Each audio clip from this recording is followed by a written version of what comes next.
School of ম্যাথের এই পর্বে তোমাদের স্বাগতম। আশা করি তোমরা সবাই ভালো আছো। এবার তোমাদের জন্য আলোচনা করব 5 নম্বর প্রশ্নের খ প্রশ্নটি আলোচনা করব। এখানে বলা হলো যে একই অঙ্ক মাত্র একবার ব্যবহার করে তোমাকে 7 অঙ্কের বৃহত্তম সংখ্যা এবং ক্ষুদ্রতম সংখ্যা গঠন করতে হবে। মানে কোনো অঙ্ক দুইবার নেওয়া যাবে না, তোমাকে একবারই নিতে হবে।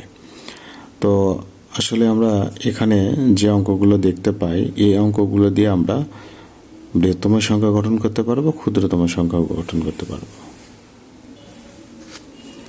তো শুরুতেই আমরা এখানে অঙ্ক পাতনের যে সূত্র সেটা লিখব। আমরা জানি অঙ্ক পাতনে যে কোনো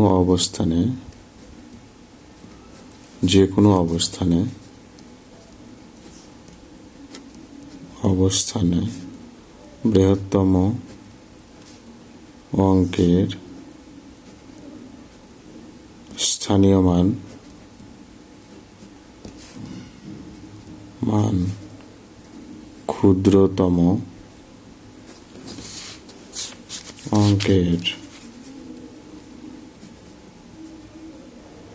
স্থানীয় মান অপেক্ষা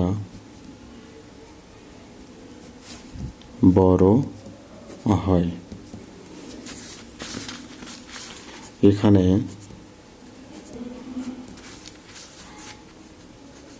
আমরা বড় থেকে ছোট সাজাবো।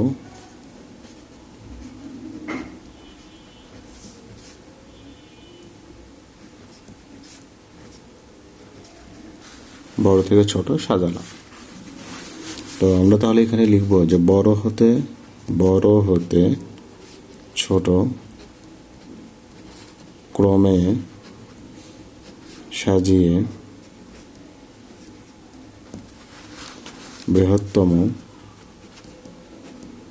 বৃহত্তম সংখ্যা, তাহলে আমরা পাবো 9, 8, 7, 5, 4, 3, 0 পেলাম। তাহলে এবার ক্ষুদ্রতম সংখ্যা গঠন করতে যাব আমরা। আবার ছোট থেকে বড় ক্রমে সাজিয়ে আমরা তাহলে লিখব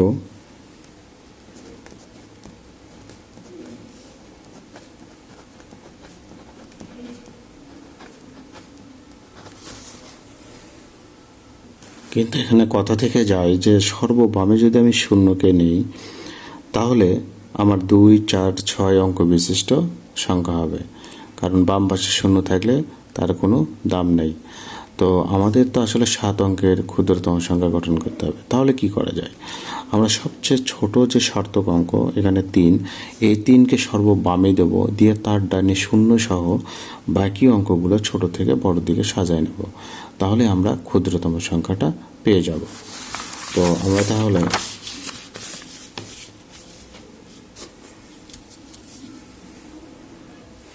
কিন্তু শূন্যকে সর্ববামে বসিয়ে প্রাপ্ত সংখ্যাটি 7 অঙ্কের না হয়ে অর্থবোধক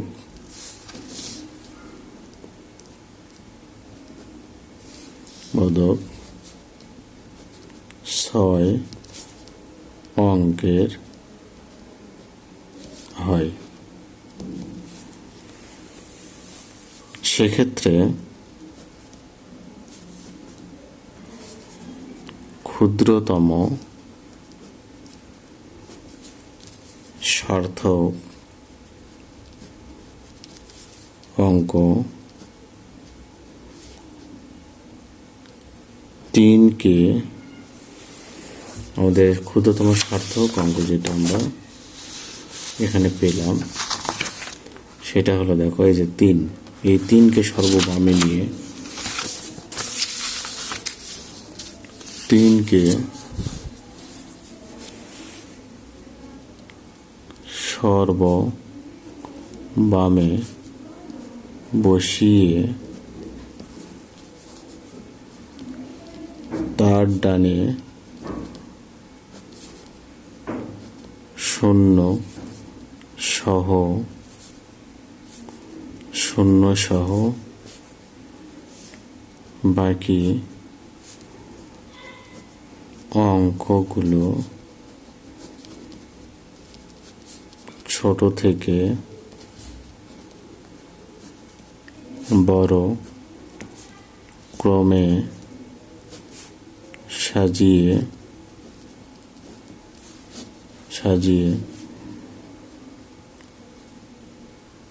7 অঙ্কের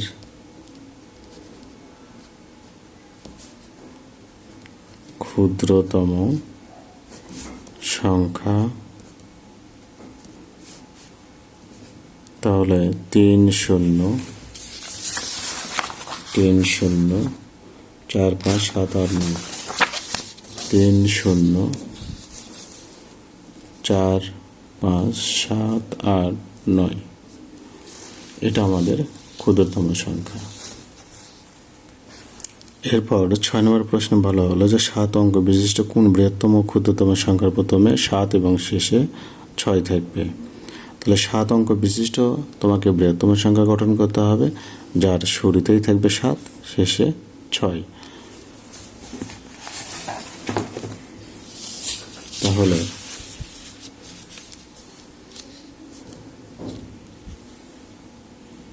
ছয় নম্বর প্রশ্ন, আমরা জানি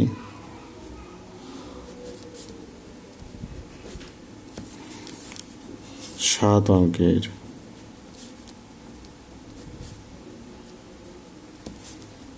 বৃহত্তম সংখ্যা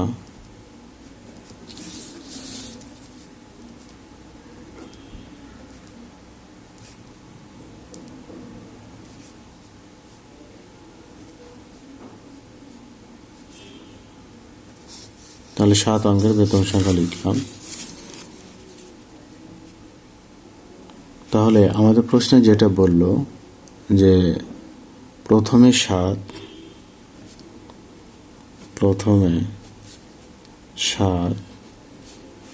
এবং শেষে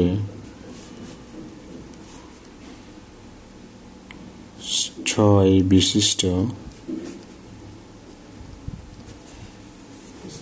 বৃহত্তম সংখ্যা। তাহলে প্রথমে 7, 2 4 2 4 6 2 4 6 7, প্রথমে 7 এবং শেষে 6 বিশিষ্ট বৃহত্তম সংখ্যা। আবার 7 অঙ্কের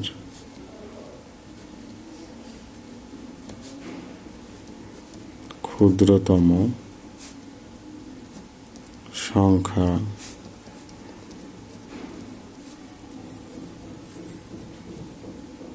দুই 4 6 7। তাহলে এখন প্রথমে 7 এবং শেষে 6 বিশিষ্ট ক্ষুদ্রতম সংখ্যা।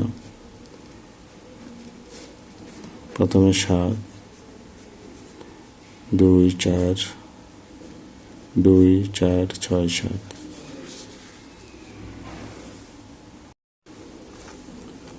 এবার সর্বশেষ প্রশ্ন দেখো, এখানে 73,455 এর অঙ্কগুলোকে বিপরীতভাবে সাজাতে হবে এবং তা কথায় লিখতে হবে। তো এটাকে আমরা যদি উল্টাই দেই, যে সংখ্যা পাবো সেটাকে আমরা কথায় লিখব। তো দেখো 7 নাম্বার, এই সংখ্যাকে আমি বিপরীতভাবে সাজালাম, এটা পেলাম। এটাকে এখন কথায় লিখব। কথায় তাহলে কি হবে? কথায় দেখো 3 ঘর পর কমা দিলাম একটা, তাহলে 55,437।